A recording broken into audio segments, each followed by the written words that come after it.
The United States Marine Corps has a tradition that is unique in all the services. Air Force, Army, Navy do not follow this tradition, by and large. The tradition is when the troops are in the field, not in garrison, but out in the field, the most junior people go through the chow line first. The more senior ones have to wait. And the most senior officers are the last in line. Sometimes you think rank hath its privileges. But when the Marine Corps is in the field, if they're only a short time, they all have their shelter halves, as you know, in their backpack. But if they're going to set up camp for a longer period of time, then they get tentage. The most junior Marine goes to the tent line first. They get the best tents. Now, why do they do that? When you think about it, it makes perfectly good sense. They're primarily an infantry outfit. They fight. And your fighters in a battle are the enlisted men. They are the privates and the corporals and the sergeants. They're not the colonels. They're not the majors. They're out there directing, of course. But you have to have a healthy weapon. You can't have all the fighters that you have starving. You can't have them be sick. A smart officer knows, I got to have my men in good shape. And there is a particularly important motto, if you will, known by everyone who's in the infantry of the Marine Corps: take care of your men. Your job, Major, is not for the men to take care of you. You take care of your men. And a good general is the servant of all. You know, it's a strange thing in a way when we look at the readings this morning. First of all, we look at the gospel. We find out that Jesus is not a respecter of persons. He will heal the Syrophoenician woman, and he even says to her, you know, I've come for the house of Israel, and I have to take care of even the little children first, not the dogs. Samaritan Syrophoenicians were dogs, considered that way. And she comes back at him and says, yes, Lord, but even little dogs can eat the crumbs of the children. He said to his disciples, I've never seen faith like that in Israel. He heals a woman who they called had a demon, maybe some mental illness, where many people would walk on the other side, like a leper. He touched lepers. He was unclean for a month. Jesus was not a respecter of persons. And yet, there was some conflict going on a little bit later in the congregation of Jerusalem. And in the epistle, we read writings of James. Well, you don't think so often of James as one of the apostles. We think a lot maybe of Luke, beautiful story of Christmas. St. Paul, very intense, complicated theology at times. But James was actually one of the leading apostles after the resurrection. And he was president of the congregations of Jerusalem. And he was a very powerful figure in the early church in the first century. It's James who was talking to the people just about this thing. He said, you know, sometimes you say, you know, I have faith, that's all I need, because my salvation is guaranteed by faith. That's true. But there's also a second part of that, which is your action. It's your action. What goes together, as Nancy was talking about, things go together. And what goes together is works. See, we read here in the lesson this morning, suppose a brother or sister is without clothes and daily food. If one of you says to him, go, I wish you well. You know, when I'm in Guatemala or in Honduras and I see a little girl who has no clothes on, it does no good to me to say, I will pray for you, sweetheart. I'd rather give her a dress, which we do by the hundreds. Little boy says, mister, I'm going to drink all day. You got any water in that jug? Yeah, I do, but I have to water some plants or whatever it might be. Oh, I have faith. I have great faith in God. But he says to me, give the kid a drink. Faith and works. If you have one, you have the other. If you don't have the other, you have one. And you see, we live in a strange world in a way, because we choose sometimes our friends who can do things for us as well as we with them. That was also going on in this congregation. But St. James rather says, he says, listen, what happens here if someone shows his favoritism, you sin and are convicted of the law? What if someone comes into your church with beautiful clothes and jewelry? You go after them. I want to be friends. But how about that person who's got all kinds of sicknesses and somebody I already don't want to invite in my house? They're part of the community of faith too. That's an amazing thing in the last 15 years. I have been in over 500 Lutheran churches preaching, and I've learned an awful lot about congregations. A lot of good things. But I hear a lot of bad things too. How there is favoritism. So, maybe even our pastor. He likes people to take him out to dinner, but he sort of misses sometimes the people that are year after year in the nursing home. Whatever it might be, and it troubles me. Because people often talk to me about their church. Because they want to talk to somebody, and I'm safe because they know I'm going to be on an airplane at 4 o'clock in the afternoon. And I'll never see him again. And one of the greatest things that warms my heart, and this is the majority, is when people say, we love our pastor. But I will even comment at the end of the service, I can tell you love your pastor. And they say, because he is a pastor to us. And that is so critical for a congregation to understand the lessons this morning. The lessons have to do with the servant role. And we are all servants. You see, we live in an interesting world. I'd like to talk about two dimensions. The first dimension is where we really always live every day. Think in terms of a pyramid, and you start out on the bottom. Go to grade school, then you go to high school, then you go to college, go to trade school.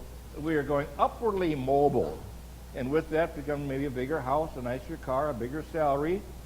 And we look at people and say, my goodness, look, he's got a nice house, look how successful he is. And we rejoice in that. That's the world we live in. There's a friend of ours, I see Pastor Medley back there, he knows him very well too, a guy by the name of Charlie Miller. He was president of the Southeastern District. When he retired, he came to this church for a while. He preached here a few times. And Charlie Miller took that illustration and he came up with a coined a phrase, which I like. It's called the inverted pyramid. You see, I'm talking about a pyramid, how we go up that ladder. When we get to the top. When you get to the top, what do you got? Some people said I haven't got much. But now turn that pyramid around. Who's the most important person on that pyramid? You are. I'm talking about a congregation. You're the members of the church. Where's your pastor? He's down a notch. Where's the district president? He's down another notch. Where's the synodical president? He's on the bottom. That's where they belong. Because we are upholding one another. It's like the Marine Corps. The top man out in the field is not the colonel. It's the private. He's the one that's life is on the line more than anybody else's, or the sergeant, or the corporal. These are the fighting men, and today the fighting women. And you invert that whole pyramid, and that says who you and I are. We are servants. Servants. What does it profit you? Suppose a brother or sister is without clothes and daily food. If one of you says to him, go, I wish you well, or I could say, I'll go pray for you. I hope you can keep warm, but does nothing about his physical need, what good is it? In the same way, faith by itself, if it is not accompanied by action, is dead. The action portrays the faith that motivates the action. And there are those who would say, I remember leaving church one day in Raleigh, North Carolina, and driving home, and there was a young man. He was a nice fella. He happened to be a member of the KKK, too, in his heart. And we had to go by about 3 blocks. We came to Hayes Martin Baptist Church, one of the biggest Baptist churches in the area. And people were crossing the street. And he said, he was driving a car, taking me home. My car was in the shop. I think he was driving me home. And he said, if I speeded up, I could knock out about 10 of these Baptists right here with one fell swoop. He's joking, but in his heart, I knew he probably came close to meaning that. You just came from church. You just had communion. And all of a sudden, you go back to your old world. I could hurt these people. Faith without works is dead. There is an action that is so required. It's a genuine action. And that's the inverted pyramid of the lessons this morning. That we are all servants of Christ. Servant, servant, servant. In that other world, we have managers, we have bosses, we have people to whom we're accountable. We don't have that in the church. We don't need managers. We have no bosses. There's nobody on the staff here that's a boss. We are all part of a team. And I like to think of a team that has a quarterback. The quarterback is out there with 10 other players. And one thing unique about the quarterback or any other players is they're all on the same turf. The quarterback's going to get hit just as hard as their running back. Sometimes you can be piled on by 3 or 4 players at one time. Dangerous.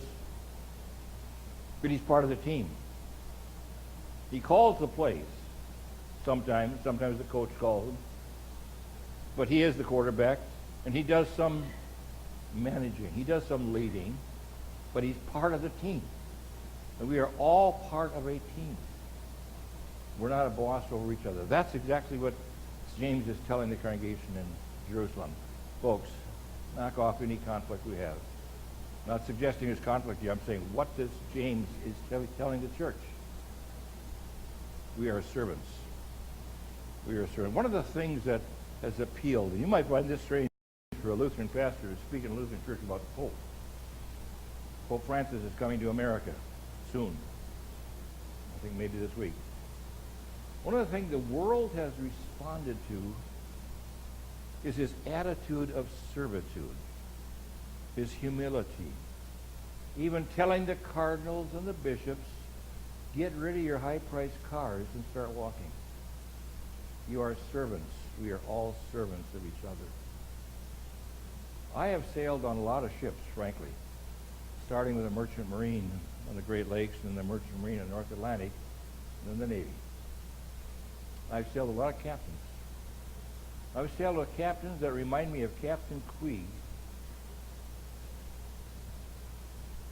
You know, the captain who lost it when he didn't have strawberries? He went ballistic. Mutiny of the Bounty. I've sailed with captains like that.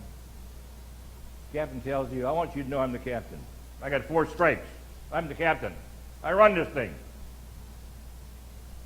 Then you watch him. You watch his decisions. You watch how he treats the crew. You watch how he treats his officers. You say, first chance I get to get off this bucket of bolts, I'm gone. He's a captain in name, but he's not a captain in spirit. And then you go on another ship. There's a man who cares about his sailors. He doesn't tell you he's the captain. He doesn't demand respect because you can't give that respect. But you know, I watch him. I watch how he takes care of the sailors. I watch the decisions he makes from the engine room. Saturday, every morning at 7 o'clock in the morning, aboard a ship, there's always a staff meeting of the senior department heads to report to the captain. The engineer talks about the repairs going on in the diesel. Bosun's mate talks about what's going on the deck. Then he goes around, the chaplain is there, and the doctor. He'll talk to the doctor. You know, petty officer 3rd class had that surgery, doc. How's he doing? I want to report. Chaplain. You know, that petty officer who works in the galley? We gave him leave for 3 weeks. His mother died. How's he doing? You better know, have an answer. You better have seen me, boy. Because the captain knows what's going on. And he wants you as part of the team. Because he's the captain. He doesn't say I'm the boss. He doesn't say I'm running the ship. He says, I'm one who's concerned about my people. Take care of your men. Take care of the men. Take care of your staff. Take care of the people that are doing a job as part of the team. That's the servant's role. That's why the people have responded, I think, so favorably to Pope Francis. He is telling the world, and we pray for him, what it means to be a servant. There are so many examples of people who've given their lives, whether it's ancient times or Joan of Arc, more modern Mother Teresa, Martin Luther King. They walk among us as servants. And you and I are among them. Because you and I are servants of the King. We are his servants. And we have a leader who has taught us what it means to serve. For the ultimate servant is Jesus Christ. Though he was God, Philippians says, though he was God, yet he emptied himself of his divinity and he became a servant among us.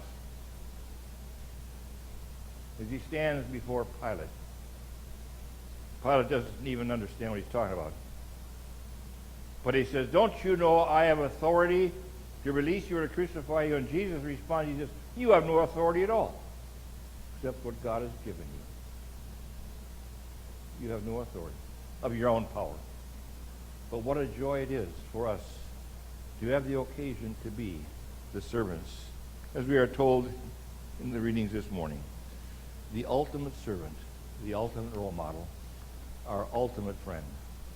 And that we can walk in his footsteps and be called servants of Christ. May God bless us all. May God bless our community of faith. And may we continue to work together as fellow workers in the kingdom of God in a spirit of love, of grace, and also of action. At the end of the service, Brad Honey's going to talk to the congregation. And I encourage you to listen carefully. It's not something to which he's going to ask verbal assent. He's going to ask for some action, and we're capable of doing that action in God's peace.